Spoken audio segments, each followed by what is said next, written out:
Hello everyone. Now we are going to study about the next type of friction, that is rolling friction.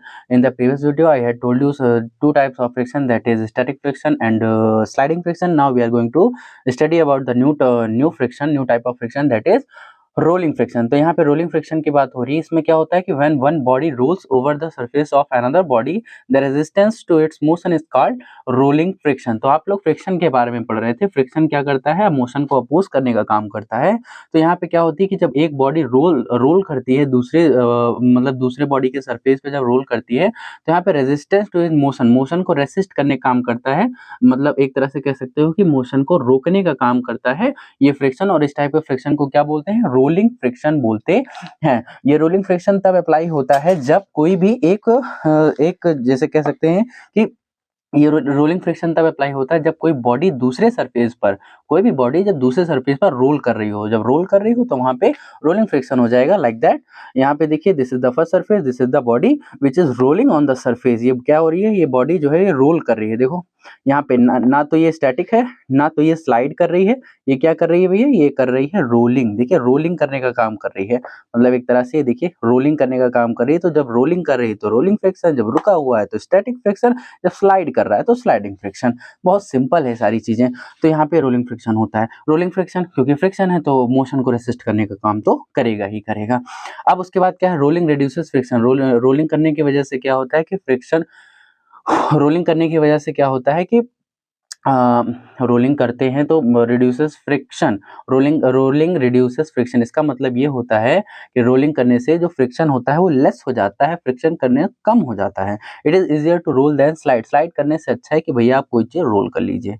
जैसे कि मान लो एक cylinder जो होता है, जो गैस सिलेंडर होता है, उसको अगर आपको कहीं दूर से लेकर आना है तो उसको स्लाइड कराने से अच्छा उसको रोल कराते हुए लेकर आइए। रोल कराते हुए लेकर आएंगे तो आपको पावर जनरेट कम करनी पड़ेगी, फोर्स कम लगाना पड़ेगा। Rolling friction is smaller than sliding friction. सबसे अच्छी बात यह है कि भाई कम करना पड़ रहा है तो rolling friction is smaller than sliding friction. कहने का मतलब ये है कि जो आपका रोलिंग फ्रिक्शन होता है, जो आपका रोलिंग फ्रिक्शन होता है is lesser than sliding friction, और sliding friction is also lesser than static friction. ये कहने का मतलब है, मतलब स्टैटिक फ्रिक्शन सबसे हार्ड होता है, सबसे ज्यादा होता है। स्लाइडिंग उससे कम होता है, रोलिंग उससे भी कम होता है। तो रोलिंग फ्रिक्शन सबसे कम क्यों होता है? रोलिंग फ्रिक्शन इसलिए सबसे कम होता है क्योंकि इसका जो सरफेस होता है उसको ज्यादा टाइम नहीं मिल पाता है कि वो दूसरे सरफेस के कांटेक्ट में आए और दोनों सरफेस का जो दोनों सरफेस है वो एक दूसरे को इंटरलॉक कर सके। अब ये सरफेस, अब ये देखो, ये लगातार रोल कर रहा है। रोल करने में ज्यादा फ्रिक्शन अप्लाई नहीं हो पाता है, रोलिंग करने में ज्यादा फ्रिक्शन नहीं अप्लाई हो पाता है। और ये देखिए लगातार रोल कर रहा है, इसको टाइम नहीं मिल पा रहा है कि ये इंटरलॉक कर सके इस सरफेस के साथ। तो rolling friction is much easier than sliding friction and much much much easier than static friction. तो आई होप आपको रोलिंग फ्रिक्शन समझ में आ गया होगा। और ये this is the main point which you have to remember all the way. Rolling friction is lesser than sliding friction and sliding friction is lesser than static friction and rolling friction is much much much lesser than static friction. That's it. चलिए, अब यहाँ पे now the next topic is fluid friction. अब यहाँ पे last एक type of friction और पड़ा हुआ है जिसको बोलते हैं फ्लूइड फ्रिक्शन। और फ्लूइड फ्रिक्शन क्या होता है? तो यहाँ पे एक वर्ड यूज हो रहा है, फ्लूइड। तो बच्चों, स्टूडेंट्स को लगता है कि ये फ्लूइड मतलब तो सिर्फ और सिर्फ लिक्विड होता है। तो ऐसी कोई बात नहीं है। फ्लूइड में आपका गैस भी आ जाता है और साथ ही साथ लिक्विड भी आ जाता है। यहाँ पे लिखा हुआ है, gas and liquid are called fluid. मतलब जो फ्लूइड होता है उसको गैस और लिक्विड दोनों को हम लोग फ्लूइड बोल सकते हैं। और the frictional force exerted by fluid is called fluid friction और ड्रैग। यहाँ पे ध्यान रखना कि जो ड्रैग होता है ये फ्लूइड फ्रिक्शन को ही बोलते हैं। जो फ्लूइड फ्रिक्शन होता है that is also called drag, उसको ड्रैग भी बोलते हैं। अच्छा, तो ये हो गया। अब फ्लूइड फ्रिक्शन क्या होता है कि जो, अब तुम्हें पता है कि जो वाटर होता है या कोई भी जो लिक्विड होता है और जो गैस होती है, एयर होता है, गैस होती है, एयर होता है, वो भी क्या करता है? वो भी एक टाइप का प्रेशर एक्सर्ट करता है। तो प्रेशर एक्सर्ट करता है तो उसके द्वारा, मतलब बाय वाटर, गैस और एयर, वाटर और गैस और air, the friction exerted by these thing called fluid friction. तो यहाँ पे ये जो एक्सर्टेड वर्ड है, ये चीज आपको याद रखना है कि ये जो फ्लूइड होता है ये भी क्या एक्सर्ट करता है? ये भी एक्सर्ट करता है फ्रिक्शनल फोर्स जिसको बोलते हैं फ्लूइड फ्रिक्शन और ड्रैग। अब देखो, तुम्हें पता है कि जो एरोप्लेन होता है उसका कुछ तरह इस तरह शेप होता है, जो फिश होती है उसका भी होता है, जो क्या बोलते हैं उसको, जो बर्ड्स होती हैं उनका भी जो शेप होता है वो इस तरह से होता है, जो काइट होती है उसका भी शेप कुछ इस तरीके से होता है। तो there is a big reason, उसके पीछे एक बड़ा रीज़न है कि इसी तरह से क्यों शेप होता है। क्यों सीधा, सर्कुलर और वगैरह-वगैरह, और उस टाइप का शेप क्यों नहीं होता है, कि इस तरह से भी बना सकते हैं। तो इस तरह ये होता है कि इस तरह से शेप बनाने से, क्योंकि किसी को हवा में उड़ना है, किसी को हवा में फ्लाई करना है, एयर में करना है, किसी को पानी में रहना है, ठीक है? तो इस क्या होता है कि जो हवा होती है, पानी होती है, वो फ्रिक्शन तो लगाएगा। तो इस तरह से शेप होने की वजह से फ्रिक्शन कम अप्लाई हो पाता है on these things. In things पर फ्रिक्शन कम अप्लाई होता है अगर इस तरह से शेप होता है, और इस शेप को हम लोग स्ट्रीमलाइन शेप बोलते हैं। ठीक है? तो देखो, ये जो फ्लूइड फ्रिक्शन होता है, ये किस पे डिपेंड करता है? स्पीड पे डिपेंड करता है। स्पीड पे डिपेंड करने का मतलब ये होता है कि स्पीड ज़्यादा है तो फ्रिक्शन ज़्यादा है, स्पीड कम है तो फ्रिक्शन कम है, स्पीड कम है, फ्रिक्शन ज़्यादा है, स्पीड ज़्यादा, फ्रिक्शन कम। मतलब जो फ्लूइड फ्रिक्शन होता है, वो किस पे डिपेंड करता है? वो स्पीड पे डिपेंड करता है। शेप ऑफ ऑब्जेक्ट, ऑब्जेक्ट का शेप कैसा है, उस पे भी डिपेंड करता है। जैसे मान लो कोई चीज़ इस तरह से है, कुछ इस तरह से कोई ऑब्जेक्ट है, तो इस तरह से ऑब्जेक्ट है तो उसपे ज़्यादा प्रेशर, ज़्यादा हम लोग नहीं, ज़्यादा फ्रिक्शन इस पे क्या हो पाएगा? ज़्यादा फ्रिक्शन अप्लाई हो पाएगा। लेकिन किसी का शेप इस तरह से है तो इस पे क्या होगा? कम फ्रिक्शन इस पे अप्लाई हो पाएगा। तो fluid friction is also depend on the shape of object and also depend on the speed of the object. कैसे इसको मिनिमाइज़ कैसे किया जा सकता है? तो स्पेशल शेप वही स्ट्रीमलाइन शेप होनी चाहिए। कोई भी चीज़ हवा में ले जानी है, कोई भी चीज़ वाटर के अंडर वाटर ले जाना है, तो उन सारी चीज़ों का जो शेप होता है, वो कुछ स्पेशल शेप होना चाहिए, that is streamline shape, okay? In nature birds and fishes have also special shape. जो बर्ड्स होती हैं और जो फिशेज़ होती हैं, उनमें भी भगवान ने ही, नेचर ने ही दे रखा है इस तरह का उसका शेप, स्ट्रीमलाइन शेप होता है, जिसकी वजह से वो बड़े आसानी से फ्लाई कर पाते हैं और फ्लाइट ले पाते हैं। कहाँ पे ले पाते हैं? एयर में ले पाते हैं। जो मछलियाँ होती हैं वो बड़े आराम से स्विमिंग कर लेती हैं, किसके अंदर? अंडर द वाटर कर लेती हैं। तो भैया ये सारी थी फ्लूइड फ्रिक्शन। और फ्लूइड मतलब ध्यान रखना, गैस और लिक्विड दोनों को फ्लूइड बोलते हैं। ओनली लिक्विड को we can not say that is fluid, we can say gas and fluid both, sorry gas and liquid both are fluid. तो आई होप आपको फ्लूइड फ्रिक्शन का कॉन्सेप्ट समझ में आया होगा। Now this is going to be last topic of this chapter.